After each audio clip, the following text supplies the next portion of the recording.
Are you a notary ready to move beyond the basics? Don't get caught unprepared with legal risks and client pitfalls. You need a blueprint for success. Introducing Notary Knowledge Reference Guide and Notary Bible. This is your essential playbook. Learn to master your duties, build a thriving mobile business, and protect yourself from costly mistakes with expert advice. Find Notary Knowledge Reference Guide and Notary Bible by Derek Spruill from Amazon.com, Barnes & Noble, Books of Million, Bookshop.org, Mobile Notary by DerekSpruill.com, or download from Kindle today. You know, it's incredibly easy to look at a rubber stamp and just see, like, a piece of office equipment. Right, just plastic and ink. Exactly. You press it onto an ink pad, you press it on the paper, and you're done. It seems so simple. It really does. But when that stamp is an official notarial seal, that tiny inked impression carries the full weight of state law. I mean, in that moment, you are holding the power to deter fraud, to finalize life-altering estate plans, or authorize million-dollar real estate transfers. Oh, absolutely. The liability is huge. It is. And with that immense power comes incredible liability. Knowing your state's specific laws isn't just about passing some multiple choice test. It's the literal shield that protects the public and, protects you from catastrophic legal and financial consequences. Yeah, it truly is a massive responsibility that, frankly, often gets underestimated by new folks. Mm-hmm. A single, seemingly minor administrative error in your workflow can completely invalidate a crucial legal document. Which is terrifying. It is. It can hold up a family's home purchase, or worse, expose a commissioned official to severe civil penalties. So the stakes, they are much higher than most people realize when they first apply. That is the exact reality we are focusing on today. Welcome to Notary Knowledge. I'm Marylyn. And I'm Eddie. We are so glad to have you with us for this exploration. If you've been following along with our prior episodes, you know we've explored the high-level state variations in notarial law, looking closely at how different jurisdictions handle everything from physical presence to digital identity verification. Yeah, and if you want to elevate your professional practice and really, enhance your expertise, we highly encourage you to pick up the Notary Knowledge books by Derek Spruill. Oh, such a good resource. They are fantastic. They break down these really highly complex statutory frameworks into actionable, practical guidance that you can actually use in your daily workflow. Absolutely. They are an absolute must-read for anyone serious about the profession. Before we jump into today's analysis, please take a moment to rate the show, subscribe on your favorite platform, and share the podcast with others in the field. Your support is what helps us keep bringing you these high-level insights. So we have a very specific mission today. We are focusing intensely on one particular jurisdiction to see how deep the rabbit hole goes. Yes, we are doing something a little special today, Arizona Handbook Trivia. This is going to be fun. I think so, too. We are going to test your high-level knowledge of Arizona laws through 10 multiple-choice questions. It's a fantastic way to check your blind spots and see how well you actually know the statutory guardrails. Right, because you might be surprised. Oh, for sure. So here's how it'll work. I will set up the context, ask the question, and give you 3 options. We will give you a couple of seconds to lock in your answer, a genuine mental pause, and then we will reveal the correct choice and unpack the legal reasoning behind it. I love this format because it really forces you to think on your feet, which is exactly what happens when a signer is sitting right across the desk from you. Exactly. Let's start right at the beginning with getting commissioned and look at the incredibly strict rules for how Arizona protects the physical office. It's intense. It really is. Arizona is currently making a massive paradigm shift to professionalize the role, moving far away from the older, more passive registration systems of the past. Thank goodness for that. Right. So here is your first question, focusing on competency. Effective July 1, 2025, what new requirement must all new and renewing Arizona notaries pass? Is it A, a 10-day apprenticeship, B, a $10,000 bond, or C, a 45-question open book competency exam? Take a couple of seconds and lock in your guess. Yeah, it's a major shift in how the state handles applications now. Okay, if you chose C, you nailed it. Starting in July 2025, Arizona requires an open book competency exam administered via Prometric, and you have to score an 80% to pass. Wow. I always compare this to passing a driver's test before you are handed the keys to the state's legal trust. I mean, you wouldn't let someone drive a commercial truck down the highway just because they filled out a form and paid a fee. Right, that would be a disaster. So the state is finally taking steps to ensure you actually understand the rules of the road before you start processing real estate deeds. And regarding option B, the $10,000 bond, the actual requirement in Arizona is a $5,000 surety bond. Yeah, and that bond piece is it's a critical misunderstanding in the industry. The bond is absolutely not liability insurance for the notary. That's such an important distinction. It really is. It is financial protection for the public. If you make a negligent mistake that causes financial harm to a signer, well, the public can file a claim against that $5,000 bond. Oh, wow. Exactly. The competency exam is essentially the state's way of preventing those mistakes from triggering the bond in the first place. That makes total sense. Let's move to question 2, which deals with advertising and language. Linguistic overlaps can lead to major fraud, particularly in immigrant communities. This is a huge issue. It is. So here is the question. If an Arizona notary who is not an attorney advertises their services in Spanish, what specific term are they strictly prohibited from using? Is it A, official, B, notario publico, or C, abogado? Lock in your answer. This one has severe, and I mean severe, legal consequences attached to it. Okay, the correct answer is B, notario publico. Yeah.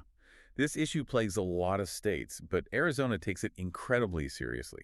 In many civil law countries, like Mexico, for example, a notario publico is actually a highly trained attorney. Right. They are equivalent to a lawyer who drafts legal documents, conducts title searches, and handles complex corporate transactions. So when an immigrant from a civil law system sees a storefront in the U.S. advertising notario publico, they naturally and logically assume that person is a powerful lawyer who can help them with their immigration status or represent them in court. Exactly. Unscrupulous individuals have exploited that exact linguistic overlap to defraud vulnerable populations out of thousands of dollars. It's terrible. And often ruining their immigration cases in the process. Because of that, Arizona made it a Class 6 felony, to use that term, if you aren't an attorney. A felony. Yes. It also results in the permanent revocation of your commission. And furthermore, if you advertise in literally any foreign language, you are legally mandated to include a conspicuous disclaimer in both English and that foreign language stating, quote, I am not an attorney and cannot give legal advice about immigration or any other legal matters. Wow, a Class 6 felony just for using 2 specific words on a business card. The state does not play around with consumer protection. Not at all. Which brings us to question 3, focusing on the security of your physical tools. If you lose your official rubber seal, how long do you have to notify the Secretary of State by certified mail? A, 10 days, B, 30 days, or C, immediately? Take a moment to think about that timeline. The clock starts ticking the second you realize it's gone. The answer is A, 10 days. Now, I have to admit, I struggle with this one. 10 days feels incredibly tight, especially if you just misplaced it during an office move and think it might turn up. Oh, I know. It's stressful. And the fine for failing to report it is up to $1,000. Why is the state so aggressive about a lost piece of rubber? Because in the eyes of the law, Marylyn, it isn't just rubber. It is a key that can unlock property transfers or authorize the emptying of a bank account. Right. If your stamp falls into the hands of a bad actor, they have the primary tool needed to forge legal documents. If we connect this to the bigger picture, back in 2018, Arizona law began requiring that specific commission numbers be included on the physical seals themselves. Ah, so it serves as a tracking mechanism. That is the whole point. Yeah. Before commission numbers were required on the stamp, it was very difficult for law enforcement to trace a fraudulent stamp impression back to a specific compromised commission. Makes sense. Now, if a forged power of attorney pops up with your commission number on it, the Secretary of State needs to know within 10 days that your stamp was compromised. Oh. If you didn't report it lost, the state assumes you were the one who pressed that stamp. You're completely on the hook. Accountability is literally baked into the hardware. That makes perfect sense. Well, we are going to take a moment to pause for a commercial break, but don't go anywhere. We have plenty more trivia coming up. We'll be right back.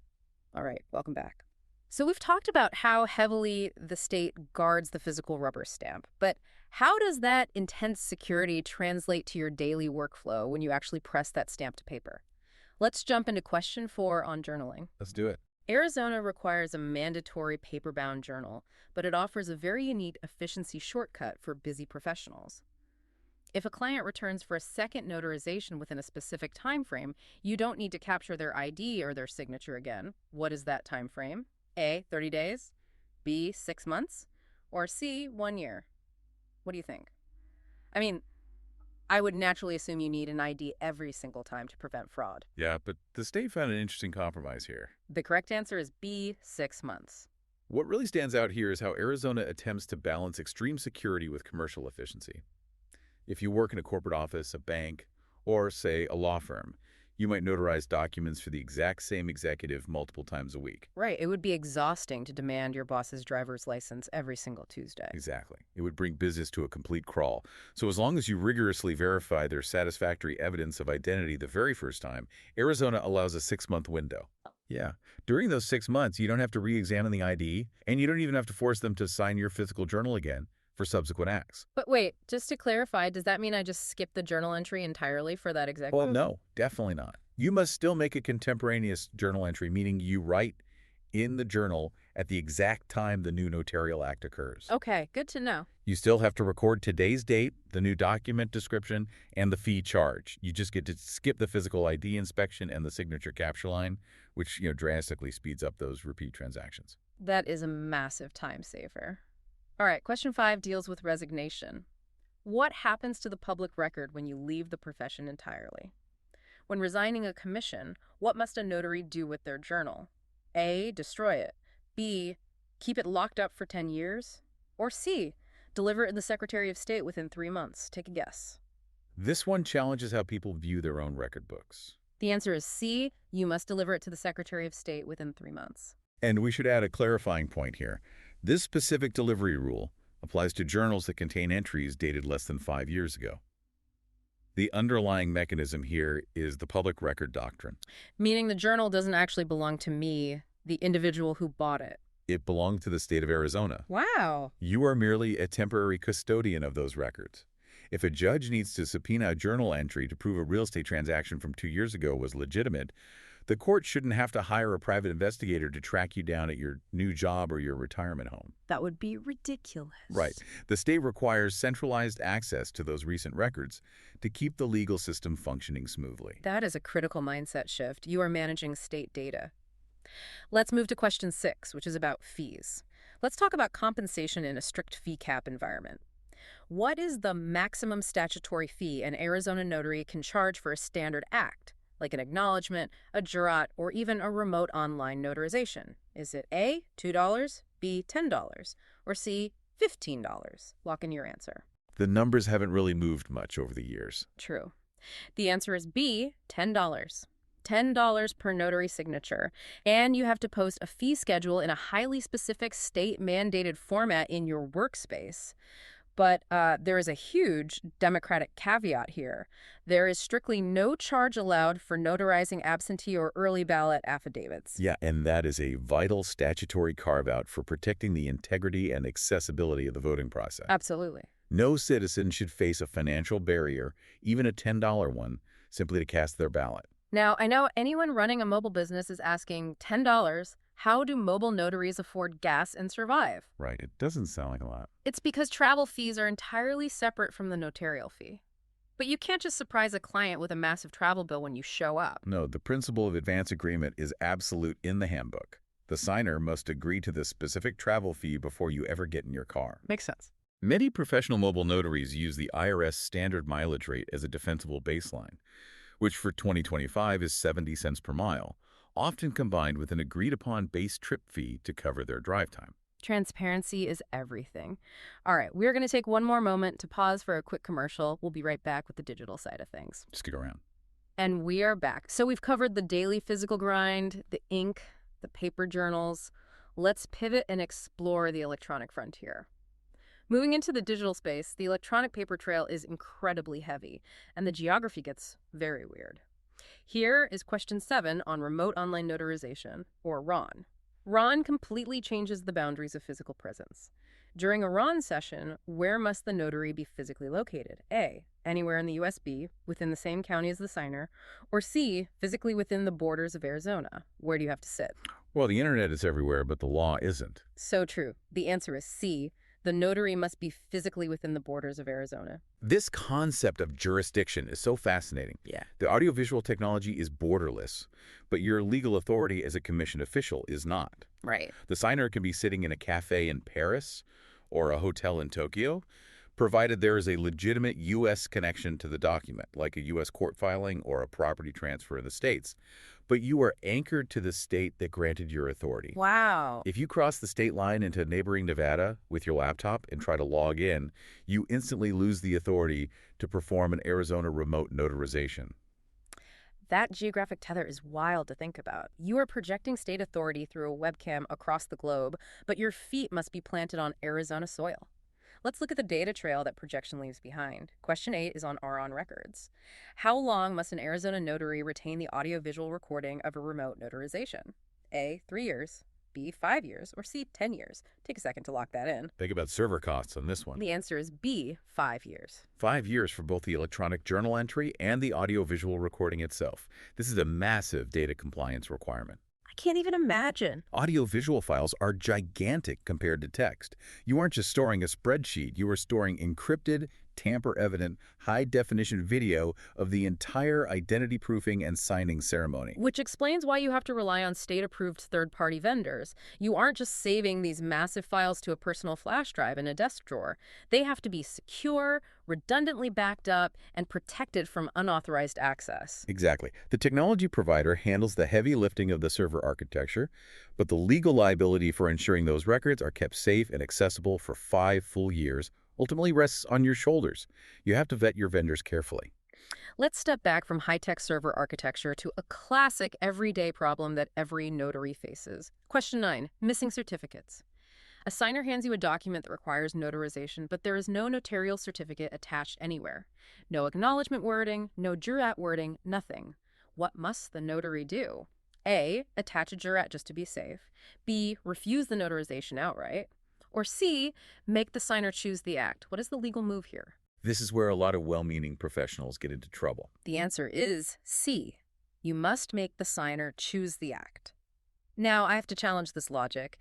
If a signer walks into an office with a random legal document, they almost certainly don't know the difference between a jurat and an acknowledgement. Oh, they almost never do. So if I am the trained expert in the room, why can't I just look at the document, see that it clearly requires an oath, and pick a jurat for them? Because if you do that, you are crossing a very dangerous legal boundary into the unauthorized practice of law, or UPL. You are making a definitive legal determination about what type of authentication a specific document requires to be legally binding in court. Only the document's creator, the receiving agency, or a qualified attorney can make that call. So how do I practically handle the blank stare I'm going to get when I ask them to choose? You explain the mechanical difference without giving advice. You say, an acknowledgement means you are declaring to me that you signed this willingly. A jurat means I have to place you under a formal oath and you swear the contents of this document are true. Okay, that makes sense. You could even show them sample certificate wording from your handbook, but they must be the one to physically point to the option they want. If they truly don't know and won't guess, you must halt the notarization and tell them to contact the agency that issued the document. You simply cannot choose for them. It feels restrictive in the moment, but it completely shields you from liability. All right, our final trivia question. Question 10. Foreign languages. Arizona's demographics necessitate unique language rules compared to almost every other jurisdiction. What is the interpreter exception in Arizona? A, you can use Google Translate to communicate. B, a physically present interpreter can translate the conversation. Or C, the document must be translated by the Secretary of State. Lock in your final guess. This is a very rare carve-out. The answer is B. A physically present interpreter can translate the conversation between the notary and the signer. Yeah, if we look at the broader national landscape, this is incredibly uncommon. The vast majority of states strictly ban the use of third-party interpreters during the notarial ceremony. Because it introduces a massive variable of liability. It's like a high-stakes game of telephone. How do I actually know the interpreter is accurately conveying the solemnity of the oath or accurately translating the signer's voluntary intent? They could be telling the signer anything. The risk of miscommunication or even intentional undue influence from a family member acting as the interpreter is huge. But Arizona recognizes the reality of its deeply diverse population. Right. They allow an interpreter to facilitate the conversation, but with incredibly strict guardrails. The interpreter must be physically present in the room. You cannot call someone on speakerphone or use a video translation service. Good to know.